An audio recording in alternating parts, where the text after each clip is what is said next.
Hello, everyone. Welcome to Bites in Basketball with the Maine Celtics. My name's Spencer Martin. With us tonight is head coach of the Maine Celtics, Tyler Lashbrook, and we're just kind of having a fun conversation, talking about basketball, talking about food, talking about everything on the court, off the court.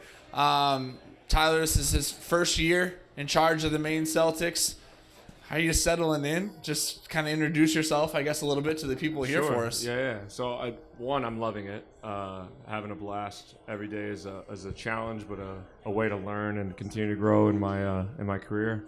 This is actually my 11th year in the NBA. I spent the first 9 years in Philadelphia with the 76ers, and then spent last year as a coach with the Celtics on the championship team, and then ended up taking this job in the summer. And then moving up here this fall and having a blast every day. Yeah, like you said, when in Rome, we're here at $3 Deweys. Bites in Basketball, you went right in for the lobster roll. How do you like it? Butter or mayo, hot or cold? How do you like your lobster rolls? Hot and butter. Hot and butter, and I'm good. I'm the same way. I just get it however it's supposed to be ordered. I don't ask for any frills, just... Yeah, give it to me how it's supposed to come out. Well, we'll talk about the team for a little bit. You guys are on a 6-game winning streak. You're back at home tomorrow night at the Portland Expo. Let's talk about the not-so-glamorous side sometimes of the NBA G League. You guys were on the road for the last couple of games. What was your travel like? Because I heard it was a little interesting getting home back to Maine from Memphis. Yeah, so we hopped on the bus at 7:50 a.m., and I didn't get to my house till 2 a.m., so we had to... We were on the plane, off the plane, and eventually we weren't sure that we were going to make it back, and then we eventually got on and got here at around 1, and so that's life in the G, but also life in the NBA too. Some of that stuff happens in the NBA, so you get used to it. You get used to long nights. You get used to not very much sleep, and it's part of it. Yeah, that most recent game in Memphis. Before that, you were in Chicago taking on Windy City. As I mentioned, part of a 6-game winning streak. You're now 12-9 on the season. Statistically, makes you the hottest team in the G League right now. For you as a coach, of course, that feels great. What is working for the Celtics during this winning streak? Yeah, I mean, to me, the number one thing is defense, is just our connectedness on defense, and sort of we sort of added some different things that we were doing, and the guys have bought into it and have been playing really hard. And at the end of the day, if you give maximum effort all the time, good things are going to end up happening. And I think our guys are doing that, and then they're also building a togetherness offensively, and all of our guys are sort of contributing through this. We haven't had really the same group night in and night out through that streak, but everybody who's gotten a chance and gotten into the game has made an impact. And we've talked a lot about having a next man up mentality, and I think that the team is embodying that. Yeah, it's kind of crazy. We were looking back to last season. So many fans love to talk about that run to the G League Finals, and you're here. It's completely different. The team's completely different. Hard to believe that last year's team was 11-9 entering the All-Star break. You have a chance to be 13-9 entering the All-Star break. And all of your experience in basketball as a player, coach, how important is it to find your stride and play your best basketball come February and March? Yeah, I mean, that's important for sure. We showed, and I don't know how the fans would feel about this, but we showed the team a slide when we were 6-9, and I put 2-9 on the board, right? It was 2-9. Yeah. And I asked the players what they thought that meant, and they gave different answers, but the real answer was that's what the Oklahoma City Blue were last year at this time. They were 2-9. They went on a streak, and they were able to sort of do it. Obviously, this group here, since that meeting, hasn't lost a game.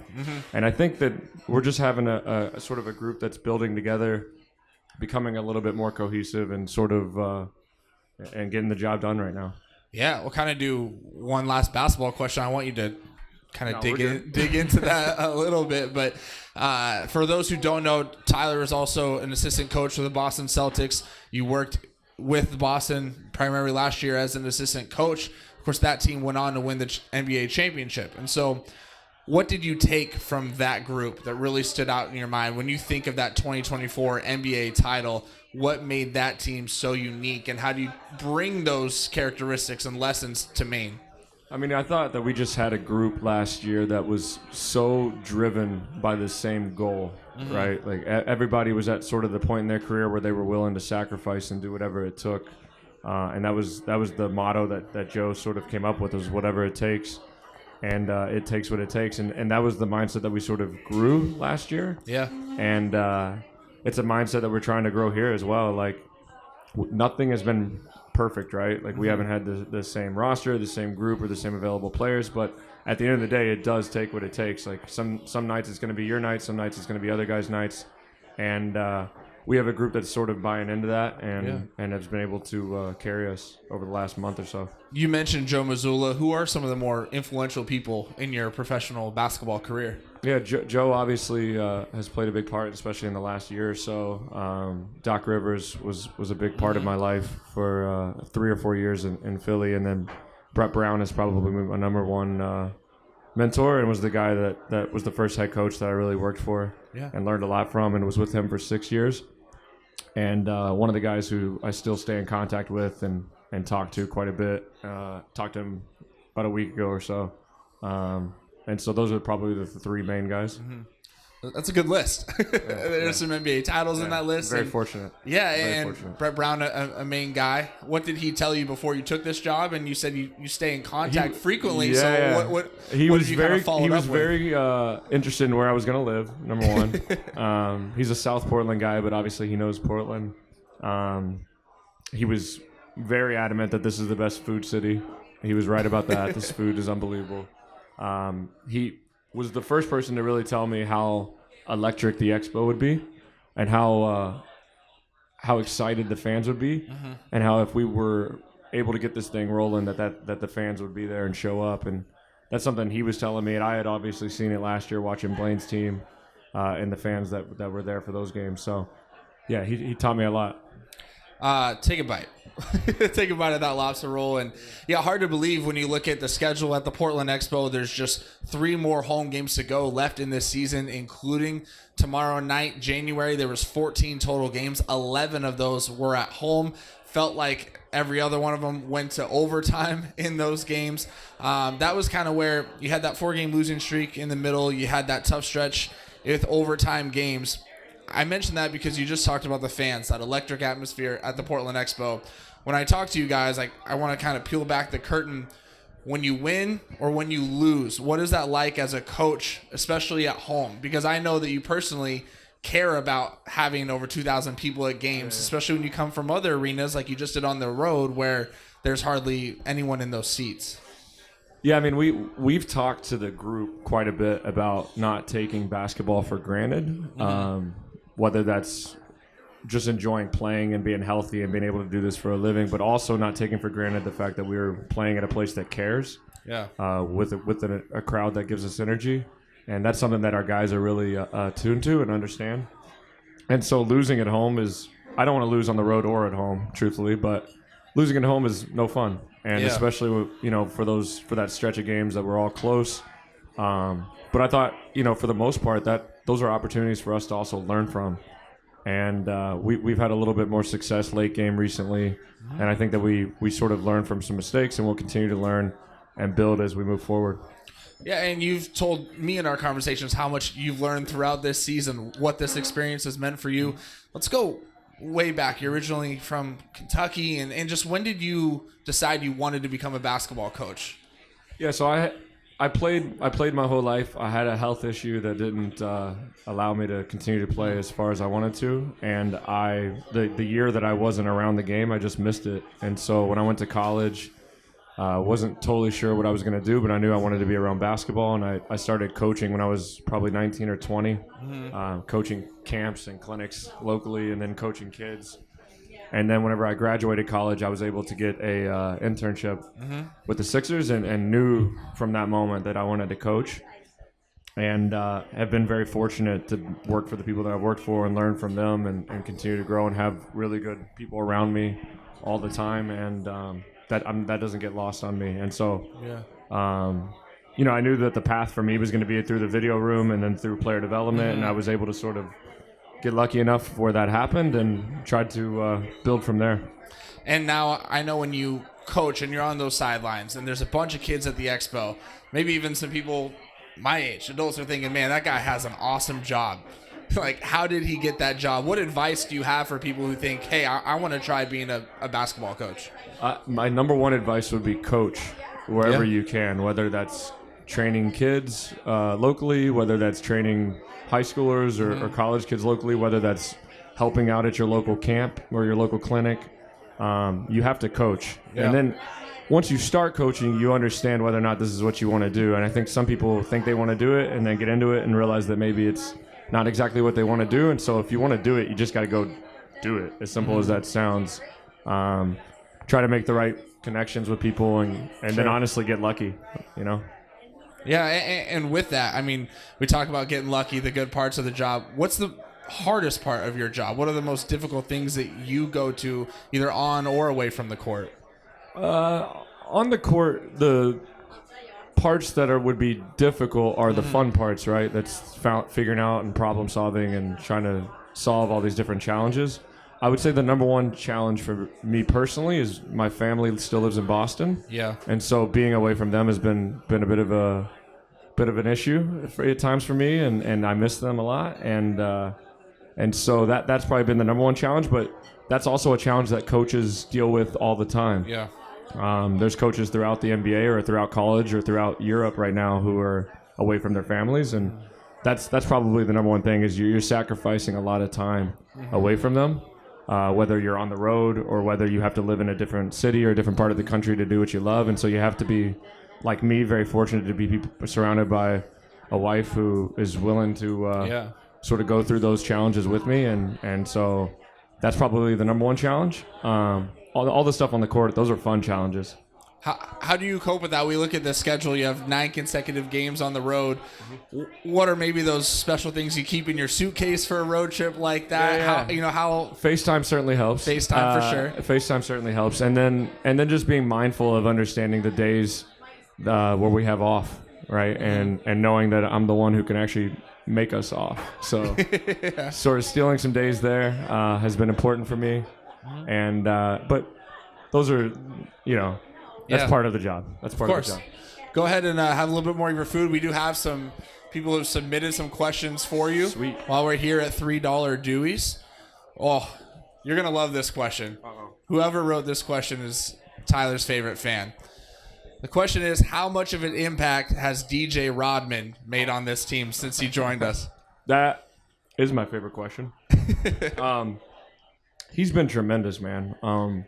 Just his ability to impact winning in a bunch of different ways, right? Whether it's his crashing, his offensive rebounding, his running, his shot making, his willingness to just play the right way and make the right play over and over again. And then obviously we have what he does on defense. Yeah. Winning the 50-50 game, getting the loose balls, taking charges, guarding the best players, boxing out, rebounding. Like, he does all of that stuff that impacts winning.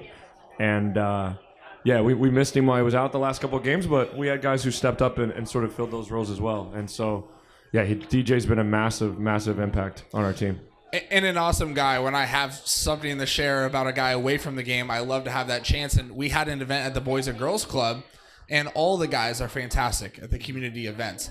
But DJ is one of those guys you had to pull out of there. Yeah. I mean, the event was with middle school kids. He went down, talked to the high school kids, took one of them on in FIFA. I mean, we had to drag his butt out of the Boys and Girls Club. And so that's an awesome part as well. He was reaching out in all of our group chats during our games when he wasn't there. So he was engaged and locked in and just wants to be a part of a winning program and has helped us win. And so, I can't say enough about DJ. Cool. Here's another question, and this one actually kind of references something that you brought up during training camp. You talked about being a bit of a disciple of Joe Mazzulla, finding similarities, things to learn from in other sports. And this question is, who's the best MMA fighter of all time? And I bring that up Who said that? because you like to reference MMA sometimes. Yeah. Wow. I mean, I think GSP is probably number one in terms of just talent and everything he was able to accomplish. My personal favorite is probably either Yuri Prohaska or Mighty Mouse, Demetrius Johnson. I like. I love MMA. I just respect. I have a lot of respect for all of the guys who do that, and I've got a tremendous amount of respect for all of them. So that's a great question. Like I said, I know you reference other sports, and obviously Joe can sometimes go viral for his references of other sports and things like that. But why do you think it's important to demonstrate, what an MMA athlete goes through in his day-to-day to your guys on the Celtics? Yeah, I think it gives them an appreciation. The basketball field is so competitive, right? That they may look at something that you're trying to teach them from another basketball player and say to themselves, well, I'm better than him, which they should think at all times. And so whenever you do a cross sports, I just think that it connects with the guys a little bit. It clicks, and they have a lot of respect for people who do it in different arenas. Cool. And so there's a ton to learn, whether you're talking about baseball or MMA or soccer or football or anything. There's a lot to learn in all of those sports. Do you have time to be a fan of the NBA or of the NBA G League? I know we've talked about how you're not really on Twitter. I remember we were talking about the trade deadline and getting in that buzz, but do you have time to really just be a fan at all anymore? No, not I like watching, I watch all the Boston games, and then I watch a lot of G League games. I wouldn't say that I'm a fan. I like to learn what the other coaches are doing or what we need to know in terms of our preparation, and so I spend a lot of my time watching those games, but I would say that the one thing I am a fan of is MMA, and I try to watch those events as much as I can. The timing ends up working out too because it's at late at night, usually after whenever we play. But no, it's mostly for study or film prep or whatever it is. Yeah, I can kind of relate almost where I know more about the Maine Celtics than kind of anything else going on in the basketball scene. Knowing that your life is all hoops, if you weren't coaching basketball, if you weren't involved in basketball in some fashion, what professional occupation do you think you would choose? Hassan Ward said he'd be a secret agent. Yeah, that's just for that's reference. Just ridiculous. That was a ridiculous answer. We let him know that was a ridiculous answer. Good. Probably something to do with the environment or working in forestry or something like that. I like being outside. I like hiking. Something with nature. I would like to probably learn a little bit more about, and maybe would have tried to make that a career in some way. Have you had a chance to explore any of the nature here? Not as much as I want. We still have plans to try to go to Acadia at some point, which I would be excited about. And I've done some hiking in and around Boston and did a lot in Philly, but just haven't had the time right now. How do you try to convince guys or even convince yourself, your coaching staff, to truly be present where you are? I mean, everyone's trying to get somewhere, take that next step in their career. I know in broadcasting, people are well-traveled, and I think the hard part is keeping your feet where you are and embracing that community. Is that something you guys talk about at all? Yeah, we had a dialogue with the team recently about having not taking basketball for granted and understanding that there's a lot that's going to happen in their lives, whether it's injury, whether it's just your career coming to an end, and that these moments to be able to be with the team and do what you love, it's not going to last forever. And these guys' careers are pretty short compared to the rest of their lives. And so that's a massive thing that we talk about. And then the other part is, we're pretty open with the guys of understanding that there's other things that they want to achieve outside of their career that's not the G League. But if they want to get to those heights, it's about the stuff that they do today and just living and trying to be as present as possible with their own development on the court, off the court, all that stuff. And so that's a big part of it. Awesome. Go ahead and take another bite. We'll get another question from someone in the audience here. And couldn't agree more. Again, here at $3 Deweys for bites and basketball.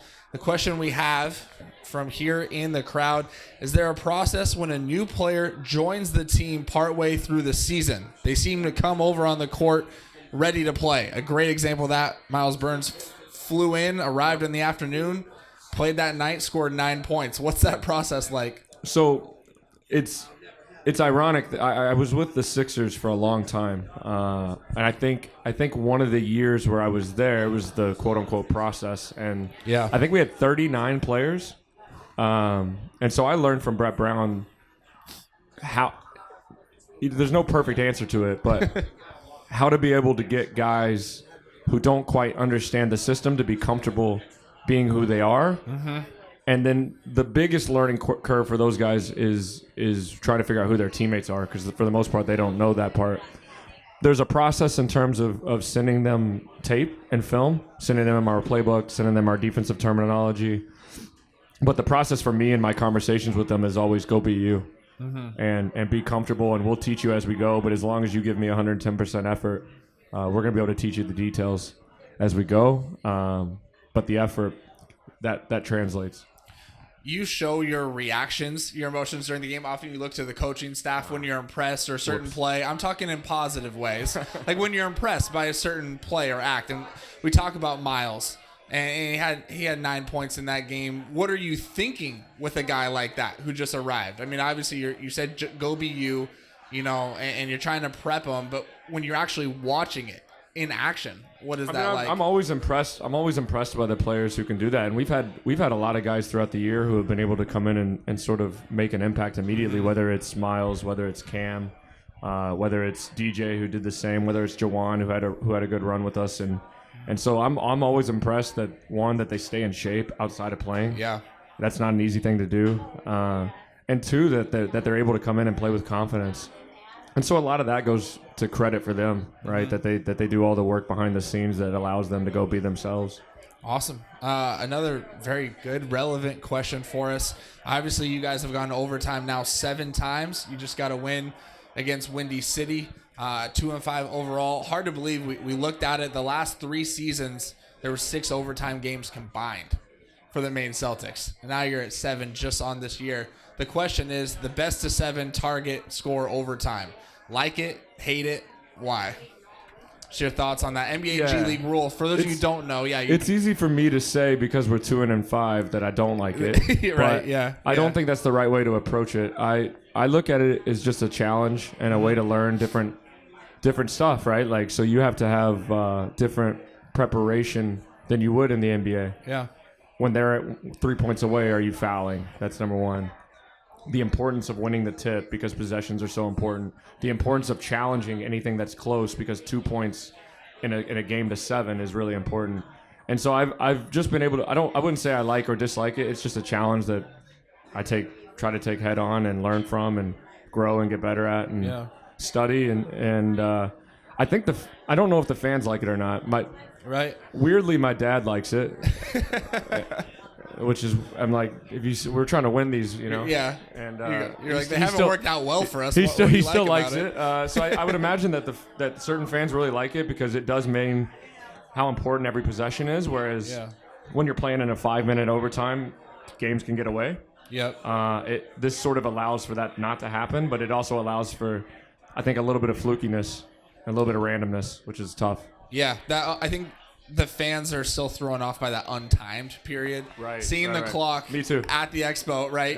Yeah. Timeouts, everything I think it affects the players too because they see no time. They think they need to walk the ball up, but the reality is it's hard to score in the half court. And so the one thing that we've been trying to work on is, okay, there's no clock, but it doesn't mean that we want to play with 6 seconds left, right? Yeah. We still want to create transition opportunities. And if we could score in 3 transition opportunities and get to 7 that way, that's going to be the most efficient way to do it. So I think that's been a learning experience and something we've gotten better at, but it's definitely weird for the players too. Yeah, and the G League is that kind of experimental place for the NBA to try out different rules. The other one that I'm pretty sure I know you like is challenges. Coaches getting 2 challenges, and what I like about it is I think it allows you to truly value every possession of the game no matter what time with those challenges. What's been your thoughts taking part in that this year? So the difference for those who don't know is essentially you have 2 challenges regardless of whether or not you win the first one, right? And the way the timeouts work are that you're going to lose timeouts throughout the course of the game, whether there's like media timeouts that they take from you. And so one of the things that we tried to do is if we're going to lose a timeout, right? We know that the media timeout is coming. Yeah. We try to be aggressive in those moments with a challenge, knowing that we were going to lose that timeout anyways, and we'd rather go ahead and use a challenge on a play that's close. That might be a 50-50 one that we don't know, and just take our timeout that way. we haven't, it hasn't led to like the greatest results. Some of them I disagree with. I think you probably see that on the sideline. Of course. But it's fun. It's fun. It gives a guy on our staff another role and something for him to sort of take ownership in. And it's been, I like the role. I like the challenges. I think it's always great to educate people about the NBA G League, what it really is, what it's all about. From your perspective, taking part of this after working in development so long in the NBA, what's the biggest misunderstanding that fans may have about the NBA G League? I think that every player can come down and immediately have success.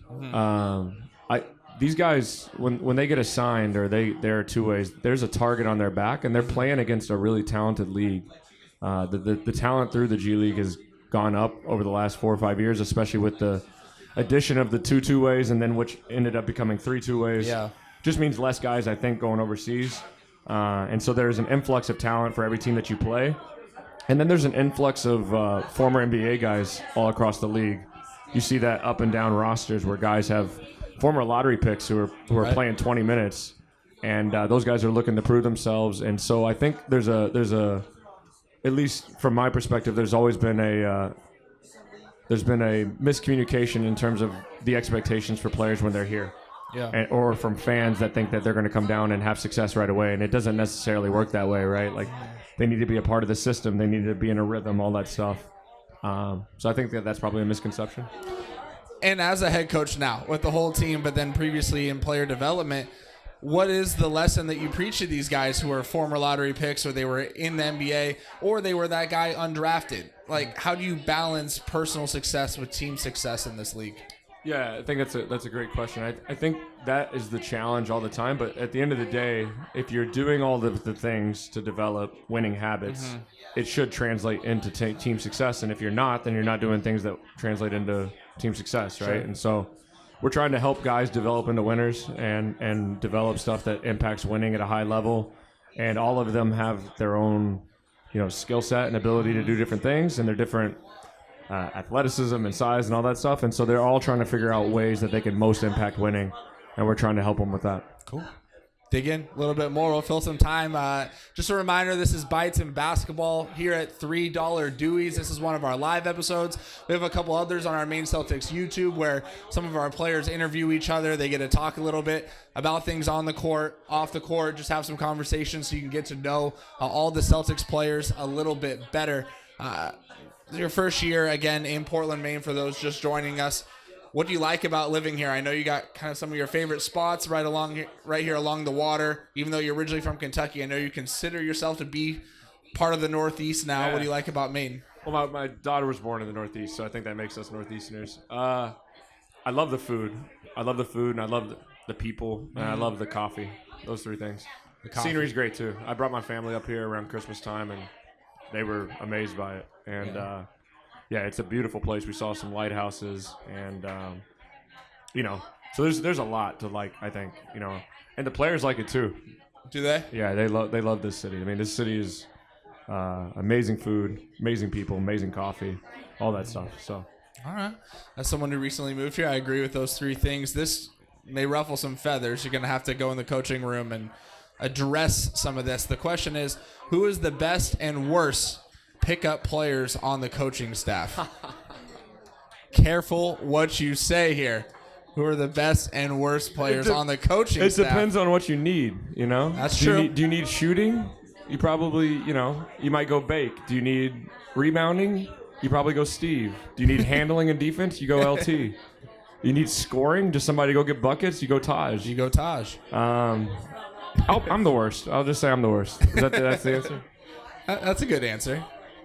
That's fair. We've seen, and for people who don't know, these coaches hop into practices a lot. I mean, running scout team, all kinds of things. I'm always amazed at how much playing our coaching staff really does do. And, and they like to brag about their winning moments. No, when I was in player development, I played a lot in the Stay Ready games because you need to fill out numbers, and it's very much part of the job. And so all those guys who are doing player development in the NBA or at the G League level have to play. And it keeps you in shape. It's fun, though. I mean, it gives you that little itch that you need to still sort of get out there and do what you do. But yeah, it's a massive part of development is being able to replicate as much as we can NBA, G League simulations. Mm-hmm. Yeah, whenever I watch the coaching staff or any of the basketball operations people, you can see it fulfills that little bit itch. Everyone has a smile on their face, just kind of reliving that dream for sure. And that said, either on the court or in the locker room, what's your favorite memory you've had from this season so far? I don't know if it's just memory, but there's moments, right? Mm-hmm. Ron getting a call up was amazing, right? Yeah. That's what this whole thing is for. And so that was getting the phone call that was happening. I was, pretty emotional and excited for him and happy for that ended up working out. JD being able to go to the All-Star game is massive, and I'm excited to watch him this weekend. But there's the times to me where we're executing in the expo is losing it is probably my favorite moments. Yeah. We've had a few of those.